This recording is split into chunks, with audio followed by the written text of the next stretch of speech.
Win at Work and Succeed at Life by Michael Hyatt. Has work taken over your life?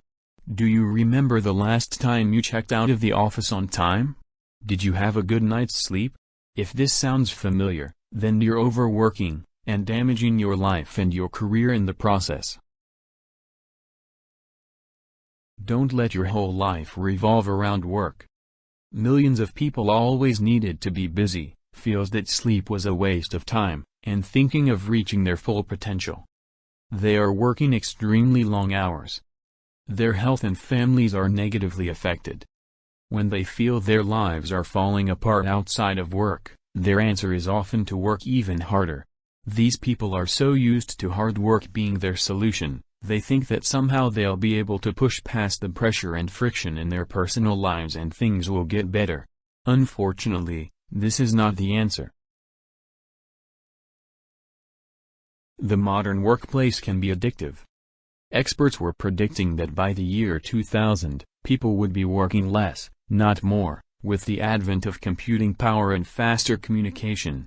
As it turns out, modern technology has given us more work to do, not less. The fact is that a lot of the work that people do these days is fun. It's likely that work tasks are challenging, stimulating, and give them a sense of fulfillment. This is more noticeable as they climb their corporate ladder, and when they find something fun, it can be tempting to spend a lot of time on it. Many professionals find it more satisfying to simply stay at their desks. And their personal lives, and their families, suffer as a result. Prioritize your well-being and your relationships. Many professionals threw their work-life balance off kilter. Most of the time, they are dipping into their personal time to focus more on their professional goals. Luckily, there's a way to ensure that they don't neglect their personal life completely. It all comes down to being clear on these non-negotiable priorities.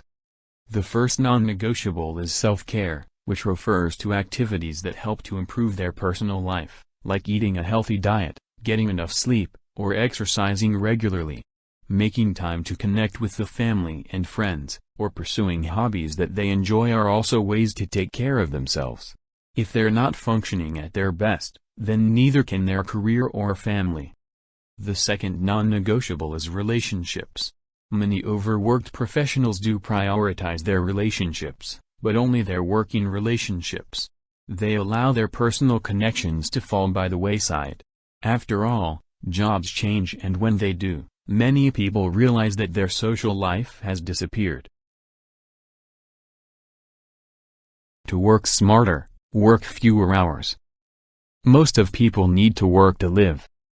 Work is most useful when they put limits on them. It needs limits and constraints to be useful. Even if they worked longer each week, some tasks would still be left undone. People need to allocate certain amount of time to devote to work and focusing on top priority tasks. The work limits will keep you focused, and ensure people to keep going in the right direction. They just have to be really clear about what work-life balance actually means.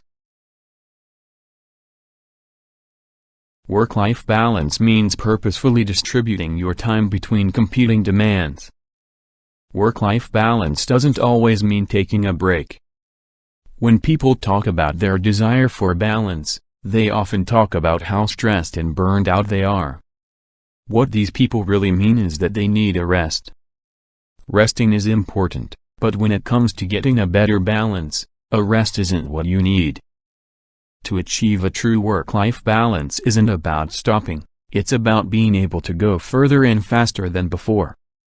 Work-life balance doesn't mean that they need to devote the same amount of time to each area of their life.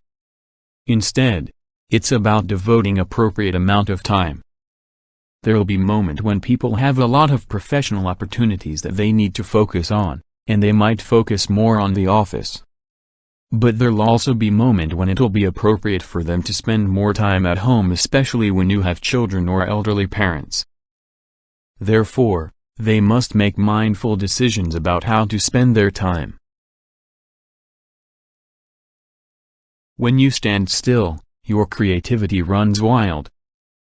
Inspiration can strike when people least expect it. It is important to take a pause. For example, a writer can have an idea for a story just by staring out at the window while waiting for a plane, and by the time he reached his destination, he had the whole concept ready to go.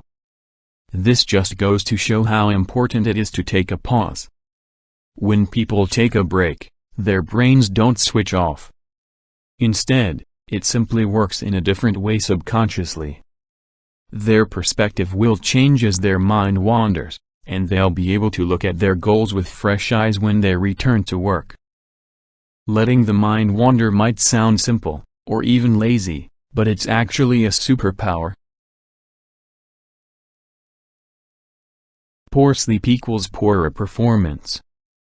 If people listen to the advice dished out by modern celebrities, they might get the impression that sleep doesn't matter all that much. Not only does skipping sleep reduce immunity and make people more susceptible to weight gain, it also reduces their ability to do their job. Sleep-deprived workers exercise poorer judgment and are more likely to affect their work performance. Even worse, as soon as they have a sleep deficit, the first skill they lose is the ability to realize that they're not on top of their game. When people don't get enough sleep, they're more likely to express themselves in a hostile or negative tone, leading to greater interpersonal conflict with people at work. Learn to recognize the activities that interrupt your relaxation in the evening, and make sure to set a clear cut-off point for dealing with them. Summary. When people arrive at the office, they bring the rest of their life with them. And if that life is in disarray, then sooner or later, their career will be, too. To build sustainable success, people need to look after themselves and their relationships, carve out leisure time, and learn to put limits on their professional life so that it doesn't become their whole life.